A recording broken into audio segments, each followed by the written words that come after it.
Behold, the Place de la Concorde in the top corner. This piece of art was produced as an oil-on-canvas painting by Edgar Degas. It is renowned for the representation of Degas' friend, Viscount Lepic. It depicts Viscount Lepic's family, including his daughters and his dog. The painting itself is known for the large use of negative space and the lack of a statue that should have been there, known as the City of Strasbourg, which was a monument to the territory that the French had lost in the disastrous Franco-Prussian War just a few years prior. Years after its creation, the painting found itself under the ownership of the German collector Otto Gerstenberg. At the outbreak of World War II, the painting was hidden by his daughter Margaret Schaff underground. However, at the conclusion of the war, when it was went to be dug out, it was found to be missing. Decades later, the painting has since resurfaced in the Hermitage Museum in St. Petersburg, Russia. Its appearance was a shock to the world of art and brought about many questions that needed to be answered. Seeing that the Soviets were involved, I decided to do a little research into the topic myself, out of interest. And through my research, I came to the conclusion that the painting Place de la Concorde is a renowned work of art, and having been thought lost or destroyed in the wake of the outbreak of World War II, since resurfaced in the state-run Hermitage Museum in Russia, was looted from the German collector Otto Gerstenberg by the Soviets' trophy brigades.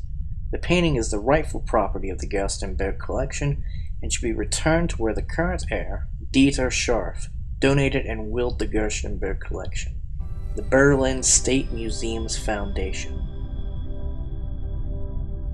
In an effort to be as just and neutral as I could, I examined both arguments separately. I examined both sides with respect to the axioms of priori and posteriori, again paying as much mind as I could to the time. So, in brief, the Gerstenberg claim to the painting is that it was legally acquired by Gerstenberg himself and held in his private collection for years. At the outbreak of World War II, the painting was hidden to prevent it from being looted by any Nazis and any other invading party. Margaret Schaff was lent the collection for safekeeping, as Gerstenberg was fading in his old age. He was not expected to survive the war, although he did. After returning, at the conclusion of the war, the paintings were missing, taken by the Soviets and stowed away for years under the Hermitage, so that the public would forget about the work's existence. The rest of the collection was then lent to Dieter Scharf, the son of Margaret Schaff. Dieter donated the works of art to the Berlin Museum Foundation for public display and as a testament to German and European history. As Gerstenberg was the last legal heir to the artwork, the stolen art rightfully belongs to the heir's heir, as it belonged to the family. The Soviets, on the other hand, argued that the painting itself represents the suffering of the French during the Franco-Prussian War, where the Prussians sacked France and, to a greater extent, Paris. They believed that the message the painting holds is one against the crimes and cruelty of the German people, and would rather keep it as a testament to the suffering wrought by the Nazis and as to work to remind the Russians of their valiant deeds in World War II.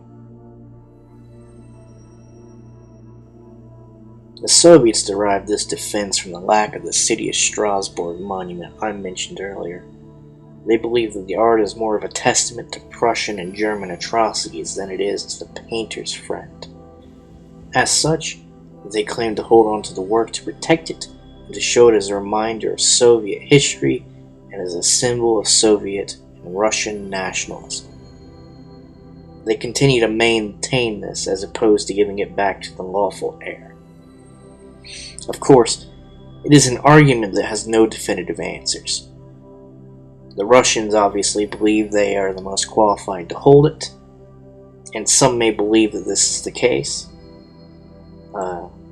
The Gerstenberg family, on the other hand, continues to try to get the work back, as they do have the lawful claim to the work of art. Of course, the Soviets' claims are not justified by anything closely resembling international rule of law. The closest justification they've come to the legality of their actions has come through state-sponsored legislation protecting its holding right. As such, I personally believe the art should go back to its heir, not just because Dieter Scharf is the lawful owner or heir of the work, but because it is much more relevant to German culture than it is to the Russians. Unfortunately, the argument continues to persist to this day. However, it does not appear that the Place de la Concorde painting will see itself in a German collection within the near future. There are a lot of detailed, nuanced ideas revolving around this piece of art and who should own it. And unfortunately, it would be impossible to cover all those details.